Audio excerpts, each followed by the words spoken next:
فرهنگی روز از عمق تاریخ تا امروز دریافت چهره‌های فرهنگ و هنر، دیدگاه و مناسبت، سازش‌ها و رامش‌های امروز در برنامه فرهنگی روز از رادیوی فرهنگ.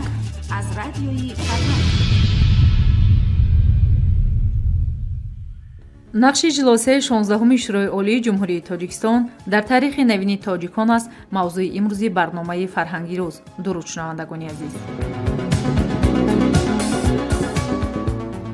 برای خلق، حکومت و دولت ما اجلاس 16 شورای عالی جمهوری تاجیکستان اهمیت بزرگی تاریخی دارد. آن جامعه را از مقاومت سیاسی فاجعه بار، از جنگ تحمیلی برادرکش، از آوارگی و دربدری نجات داد. اصالت تاریخی خلقمان یعنی آدمیت، معرفت پروری و صلح را به او برگرداند. دسترخوانش را پرفیض کرد. اساسگزار صلح و وحدت ملی، پیشوای ملت، پرزیدنت جمهوری تاجیکستان محترم امامعلی رحمان. شنوندگان عزیز، اجلاس 16 شورای عالی جمهوری تاجیکستان فضای نوی سیاسی بوده در تاریخ ملت تاجیک صحیفه نوی را باز نمود. 16 نوامبر سال 1992 در قصر ارباب شهر خوجندی باستانی برگزار گردن اجلاس 16 شورای عالی جمهوری تاجیکستان بهترین و مهمترین عمل بهر رشد استقلالیت کشور می باشد. خادم علمی انستیتوت تاریخ، باستانشناسی و مردمشناسی به نام احمد دانشی اکادمی ملی علم‌های جمهوری تاجیکستان غلامشاه سلیمان میگوید این اجلاسیه و اسناد حقوقی آن در حفظ دولتداری ملی و انکشاف نهادهای دموکراتی در تاجیکستان نقش معین کننده بازید. از جمله در ادامه صحبت چنین گفت: کسانه‌های بزرگ تاریخی برای مردم شریف تاجیک این برگزاری اجلاس 16 شورای عالی جمهوری تاجیکستان میباشد که در تاریخ تاجیکان نقشی برجسته دارد. خب اجلاس تاریخی و تقدیرساز ملت که اجلاسایی بود که با جنگ شهروندی خاتمه بخشید و تاجیکستان را از ورطه هلاکت نجات داد. مقصد اساسی اجلاس این ناحیه گردیدن و مصالحات ملی، معین نمودن ترقیات من بعد جمهوری تاجیکستان و خاتمه بخشیدن به جنگ شهروندی و برگرداندن گریزه‌های عبارت بود. با پیشنهاد وکیلان خلقی امامعلی رحمان آن وقت به منصب 18 نوامبر سال 1992 به منصب رئیس شورای عالی پیشنهاد گردید و اولین نطقی که پیشوای معظم ملت از منبر این اجلاس کرده بود گفت که من کار خود را از صلح آغاز خواهم کرد. ما باید اما یار و برادر باشیم تا که وضعیت آرام نماییم. هرچی از دست ما می آید در این راه تلاش خواهیم کرد. من جانم را برای آسایشی کشور، برای فردای درخشان عام فدا می کنم و تا آخرین گریزه تاجیک به تاجیکستان برنگردد و تا آن وقتی که جنگ شهروندی در قلمرو تاجیکستان دوام دارد من خود را همچون سردار دولت آرام نمی کنم. در آنجا حکومت نو برگزار گردید.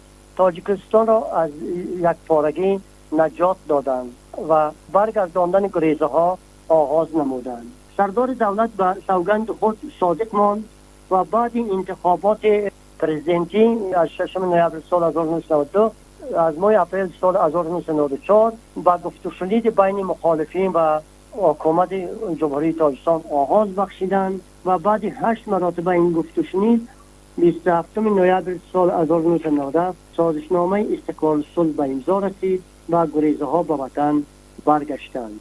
البته چیزی که شاعر میگه که من نمیخواهم از نو دود جنگ تیره سازد آسمانی صاف را. برای پیشروی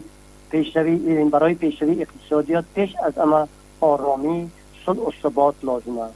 و تا آن وقتی که در قلمرو تاجیکستان کشمکش‌های سیاسی قرار داشتن البته برای پیش رفتن جمهوری خیلی مشکل بود و بعد اونی که سازشنامه استقلال صلح به امضا رسید، بعد اونی که 30% مخالفین را در تمام قدرت به کار قبول کردند و اساساً از سال 2000 این طرف در تمام ساحه چیزی که عینی میگه که عینی با یک غزل نتوان حرز حال کرد باید انقلاب نویسن کتاب سور. البته ما در یک صحبت کوتاه نمیتونیم که تمام دستاوردهای جمهوری صاحب استقلال تاجیکستان را نامبر کنیم و با کدام ساحه‌ای که نظر نکنیم در پیش دولت پیش از همه 4 هدف می‌ایستاد. هدف یکمشون تامینات آزادی کشور بود. هدف دوم جمهوری تاجیکستان این از بنبست کمیونیکاسیونی برای آوردن جمهوری تاجیکستان بود که با این مقصد اینقدر راه و نقب و اینقدر برنامه‌های و شبکه‌های رادیو و تلویزیون را برقرار نمودند.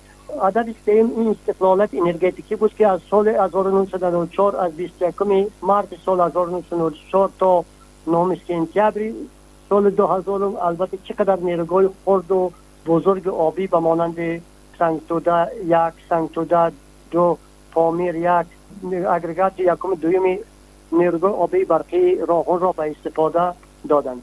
اگر ما در ساحه فرهنگ نظر افکنیم، در زمان استقلالیت پژوهشگاه فرهنگ و اطلاعات، کنسرواتوار ملی، دانشکده صنعت تصویری دیزاین و چقدر مکتب‌های دیگر به فعالیت آغاز کردند. در زمان سابق اتحاد شوروی در جمهوری تاجیکستان همگی 15 مکتب عالی بود که این روز شماره آنها 40 تا زیاد است و با نفوذترین دانشگاه‌های دنیا به مانند آکسفورد، به مانند فیلال دانشگاه به نام لمناس شهر مسکو و دیگرها در تاجیکستان نمایندگی خود را کشیدند که این از پیشرفت معارف گاهی می‌دهد. در ساحه سیاست بین الخلقی باشیم، زیاده از 120 کشور دنیا از سال 1992 یعنی 2 مارس که سال 1992 که تاجیکستان اعضای سازمان ملل متحد شد، از طرف چقدر دولت‌های دنیا شناخته شد و در اینجا نمایندگی خود را برقرار نمودند. نظر شما در مورد همین ماهیت تاریخی همین انجلوسیه چی است؟ پیش از اما ماهیت تاریخی اجلاسی 16 شورای عالی در آن اساس می‌یابد که این به جنگ شهروندی خاتمه بخشید، تاجیکستان را از جداشوی از پاره‌شوی نجات داد، چون که کشورهای دور نزدیک قریب که تیار بودند که تاجیکستان را به چند قسمت جدا کنند و ناگفته نماند که در عموم جنگ شهروندی میگوییم، جنگ تحویلی میگوییم، جنگ برادرکشی میگوییم، البته دست کشورهای همسایه خیلی زیاد نقش بازیدند و اگر این اجلاس 16 شورای برگزار نمی‌گردید شاید که قسم زیاد مردم گریزه میشد، قسم زیاد گریزا به تاجیکستان بر نمیگشتند و اگر مرد خداداد پیشوای معظم ملت بر سر قدرت نمی آمد شاید که ملت تاجیک امروز با کدام مشکلات روز می‌گذراند و حتی پیشوای معظم ملت در کتاباشون یادآور میشد که آغاز کاری حتی شب‌ها به خانه رفتن نمیتونست و برای با اعتدال آوردن وضعیت سیاسی، برای از بنبست اقتصادی برآوردن جمهوری تاجیکستان چقدر زحمت کشیدند.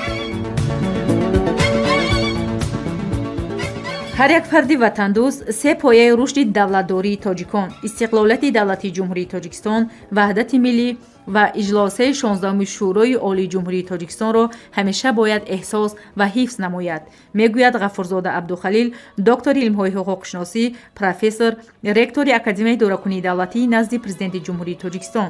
аз ҷумла дар идомаи суҳбат чунин гуфт: рушди давлатдорӣ мо се пояи устуворш бояд доим ҳифз карда шавад. яке ин истиқлоли давлатӣ аст, дигаре ваҳдати миллӣ аст, сеюм ҳамин иҷлосияи тарихӣ аст ки ва мактаби давлатдории эмомали раҳмон ва минбари сиёсии пешвои муаззами миллат баромад карда метавонад. ва маҳз вақте ки раёсати шӯрои олӣ ба асосҳои сохтори конститутсионӣ як бор дигар рӯ оварду, ҳукумати конститутсиониро барқарор кард. нақши эмомали раҳмон дар ҳамин дур наравем дар шинохти асолати миллӣ. ҳамин солҳои пеш ягон конференсия мерафтем, мегуфтем тоҷикистон Афганистан, Тоҷикистон, Узбекистон намедонистанд ки ин давлат чӣ гуна давлат аст, дар куҷо ҷойгир аст. ва имрӯз ташаббусҳои мо ташаббусҳои байналмилалӣ шид. қатномаи созмони милали муттаҳид 4 маротиба бо ташаббуси пешвои муаззами миллат қабул шуд. ҷаноби олӣ аз соли 93 инҷониб дар тамоми баромадҳои худи созмони милали муттаҳиду иттиҳоди аврупо фақат чӣ гуфтааст? масъалаи Афғонистон, масъалаи сулҳ, масъалаи оби тоза. гуманизми эмомали раҳмон дар он таҷассум меёбад ки анами инсондӯстиш, дили бузург доштанаш, мардуми хиша дӯст доштан.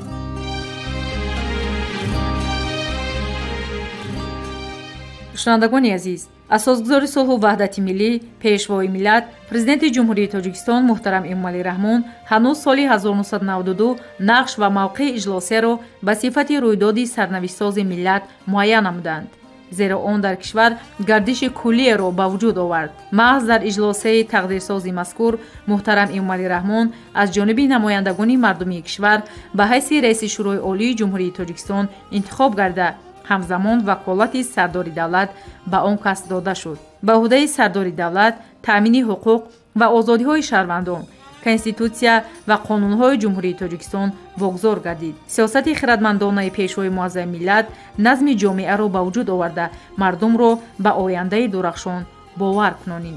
шунавандагони азиз, дар ин замина мешунавем назари муовини вазири фарҳанги ҷумҳурии тоҷикистон Давлат Сафарзода. اجلاسه 16 همگان میدونند که اجلاسه تقدیرساز و دولتساز بود و با انتخاب رئیس شورای عالی جمهوری تاجیکستان محترم امان رحمان تقدیر ملت، آینده ملت وابستگی داشت از این اجلاسه و ببینید طی 30 سالی سپری گشته با یک مدت کوتاه با چگونه دستاوردها و چگونه موفقیت‌ها در سمت‌های مختلف نائل گردیدیم. نقش اجلاسه 15 شورای عالی جمهوری تاجیکستان و رسالت بزرگی که پیشوای معظم ملت در تقدیر این ملت در دولت سازی آباد و بنیاد کردن وطن محبوب ما چگونه ارزشمند است هر یکی ما میدونیم و باید افتخار داشته باشیم در همین سمت در پرتو سیاستی کنونی حکومت جمهوری تاجیکستان خاصه پیشوای معظم ملت باید شرفمندانه با افتخار و احساس بلند وطنداری کار و فعالیت نماییم. ما در نقشه راه اندازی کردیم که نشریات ادب کتابی را با نام اجلاسه دولتساز مجموعه شعر و مقاله های ادیبان، روزنامه‌نگاران، نویسندگان محبوب ما در اینجا جمع آورده شدند به افتخار سنه فرخنده. شنوندگان عزیز، شاعر خلقی تاجیکستان محترم حاتم کارمند نشریات ادب اوید به کتاب اجلاسه دولتساز مجموعه شعر و مقاله های ادیبان و نویسندگان محبوب کشور نظرش را چنین بیان کرد.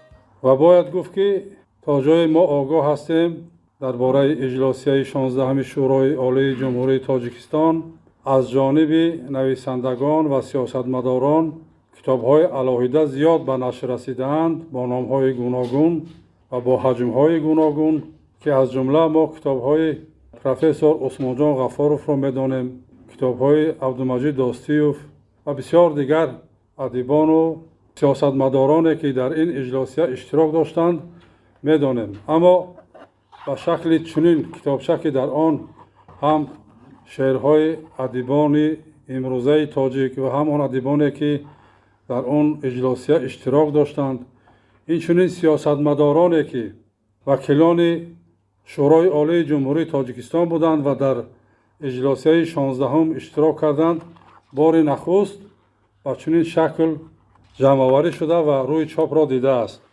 باید گفت که در آغاز این کتاب مراجعتنامه رئیس شورای عالی جمهوری تاجیکستان امام علی شریف رحمانوف به مردم شریف تاجیکستان آورده شده است که واقعا این مراجعتنامه در مطبوعات و در کتاب‌ها خیلی کم به نشر رسیده است و جوانان امروزه ما از این مراجعتنامه کمتر آگاهی دارند و از این رو در این کتاب آوردن این مراجعتنامه برای جوانان امروزه ما خیلی ماهیت مهمی تربیوی دارد تا که در این مراجعتنامه روزهای سختی برگزاری اجلاسیه 16 و وضع بسیار متشنج کشورمان درج یافته است.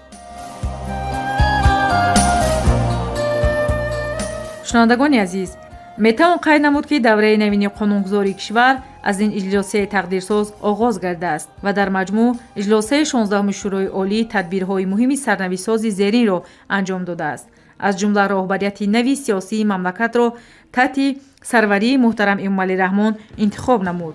шунавандагони азиз, имрӯз сиёсати давлате ки таҳти роҳбарии пешвои миллат муҳтарам эмомалӣ раҳмон ҷараён дорад, ҳадафҳои стратегӣ, расидан ба истиқлолияти энергетикӣ, раҳоӣ аз бумбасти коммуникатсионӣ, таъмини амнияти озуқаворӣ ва татбиқи сиёсати миллӣ дар сатҳи иҷтимоиро пайгирона дунбол менамояд. мебояд таъкид намуд ки дар ватане ки мо зиндагӣ ва умр ба сар мебарем, ҳар зарра хокаш муқаддас ва ҳар ваҷаб заминаш маъбади имону ихлос ва музаффариятҳои ҳар яки мову шумо мебошад. боварӣ комил дорем ки миллати тоҷик бо роҳбарии хирадмандонаи пешвои муаззами миллат ба ҳадафҳои стратегии худ ноил гарда рушди ҳамаҷонибаи кишвар таъмин карда мешавад. бо шумо будем муаллиф ва муарриб барномаи Инобати Икром. то барномаҳои дигар хонаободу саодатманд бошед.